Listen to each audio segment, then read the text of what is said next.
ಸ್ನೇಹಿತರೆ ನಮಸ್ಕಾರ. ನಾನು ನಿಮ್ಮ ಶಿವಸಾಗರ್ ತೇಜಸ್ವಿ. ಮಹೇಶ್ ಶೆಟ್ಟಿ ತಿಮ್ರೋಡಿ ಅವರನ್ನು ಅರೆಸ್ಟ್ ಮಾಡಿದ್ದಾರೆ. ನಮಗೆಲ್ಲ ತಿಳಿದಿರುವಂತೆ ಸೌಜನ್ಯ ಪರ ಹೋರಾಟದಲ್ಲಿ ನಿರಂತರವಾಗಿ 13 ವರ್ಷಗಳಿಂದ ಮುಂದಾಳತ್ವನ ವಹಿಸ್ಕೊಂಡು ಬಂದಿದ್ರು ಮಹೇಶ್ ಶೆಟ್ಟಿ ತಿಮ್ರೋಡಿ ಅವರು.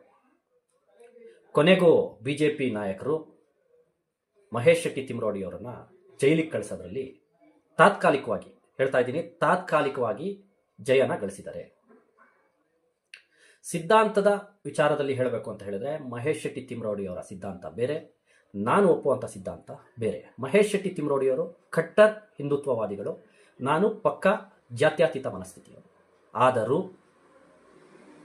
ನಾನು ಮಹೇಶ್ ಶೆಟ್ಟಿ ತಿಮ್ರೋಡಿ ಅವರನ್ನ ಈ ಸೌಜನ್ಯ ಪರ ಹೋರಾಟದ ವಿಚಾರ ಏನಿದೆ ಇದರಲ್ಲಿ 100ಕ್ಕೆ 100 ಬೆಂಬಲಿಸ್ತೀನಿ. 100ಕ್ಕೆ 100 ನಾನು ಮಹೇಶ್ ಶೆಟ್ಟಿ ತಿಮ್ರೋಡಿ ಅವರ ಪರವಾಗಿದ್ದೀನಿ. 100ಕ್ಕೆ 100 ನಾನು ಮಹೇಶ್ ಶೆಟ್ಟಿ ತಿಮ್ರೋಡಿ ಅವರನ್ನ ಒಪ್ತೀನಿ.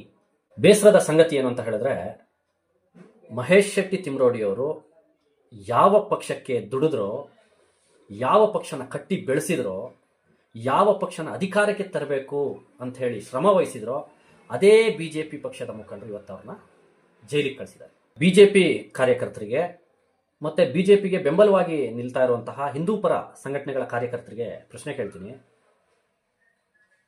ಬಿಜೆಪಿಯಿಂದ ಗೆದ್ದು ಅಧಿಕಾರನ ಅನುಭವಿಸಿದಂತಹ MLAಗಳು, MP, ಮಿನಿಸ್ಟರ್, CM, DCM ಇವ್ರುಗಳ ಮಕ್ಕಳು ಯಾವತ್ತಾದರೂ ಬಂದು ಪಕ್ಷದ ಸಂಘಟನೆಗೋಸ್ಕರ ಪಕ್ಷದ ಬಾವುಟ ಹಿಡಿದಿದ್ದಾರಾ? ಇವ್ರುಗಳ ಮಕ್ಕಳು ಯಾವತ್ತಾದರೂ ಬೀದಿಗಿಳಿದು ಪಕ್ಷಕ್ಕೋಸ್ಕರ ಹೋರಾಟ ಮಾಡಿದಾರಾ? ಇವ್ರುಗಳ ಮಕ್ಕಳು ಯಾವತ್ತಾದರೂ ಪಕ್ಷದ ಸಂಘಟನೆಗೋಸ್ಕರ ಕೇಸ್ಗಳನ್ನು ಹಾಕ್ಸ್ಕೊಂಡಿದ್ದಾರಾ? ಇವ್ರುಗಳ ಮಕ್ಕಳು ಯಾವತ್ತಾದರೂ ಪಕ್ಷಕ್ಕೋಸ್ಕರ ಹೋಗಿ ಜೈಲಲ್ಲಿ ಕೂತಿದ್ದಾರಾ? ಇಲ್ಲ. ಇವ್ರುಗಳೆಲ್ಲ ಮನೆಯಲ್ಲಿ AC ರೂಮಲ್ಲಿ ಆರಾಮಾಗಿ ಕೂತಿದ್ದಾರೆ. ಪಕ್ಷಕ್ಕೋಸ್ಕರ ಹೋರಾಟ ಮಾಡಿ ಕೇಸ್ಗಳನ್ನು ಹಾಕಿಸ್ಕೊಂಡು ಜೈಲಲ್ಲಿ ಕೂತು ಹೊಡೆದಾಟ ಬಡದಾಟ ಇವುಗಳನ್ನೆಲ್ಲ ಅನುಭವಿಸಿ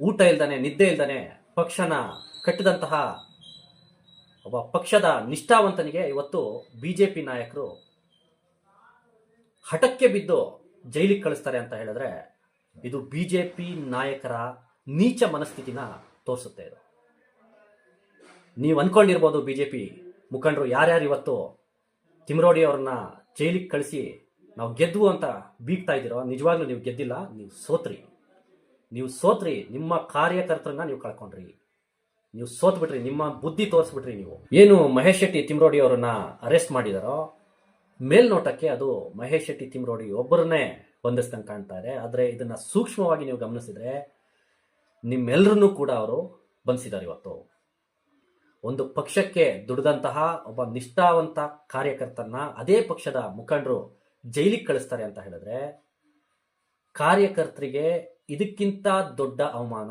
ಇನ್ನೊಂದಿಲ್ಲ. ಇಂಥ ನಾಯಕರು ನಿಮಗೆ ಬೇಕಾ? ಇಂಥ ಪಕ್ಷ ನಿಮಗೆ ಬೇಕಾ?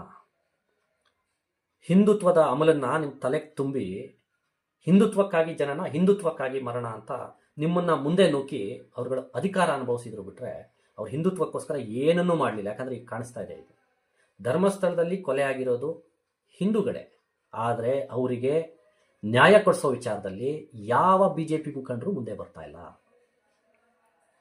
ಹಾಗಾಗಿ ಇನ್ನು ಮುಂದೆ ಆದರೂ ನೀವು ಯೋಚಿಸಿ ಎಚ್ಚೆತ್ಕೊಳ್ಳಿ. ನೀವು ಯಾರಿಗೆ ಬೆಂಬಲ ಕೊಡಬೇಕು, ಯಾರನ್ನ ವಿರೋಧಿಸಬೇಕು ಅನ್ನೋದನ್ನ ಆಲೋಚನೆ ಮಾಡಿ ಮುಂದುವರಿರಿ ಅಂತ ಹೇಳ್ತಾ ನನ್ನ ಈ ಒಂದು ಮಾತಿಗೆ ವಿರಾಮನ ಕೊಡ್ತೀನಿ. ವಂದೇ ಮಾತರಂ. ಭಾರತ್ ಮಾತಾ ಕಿ ಜೈ.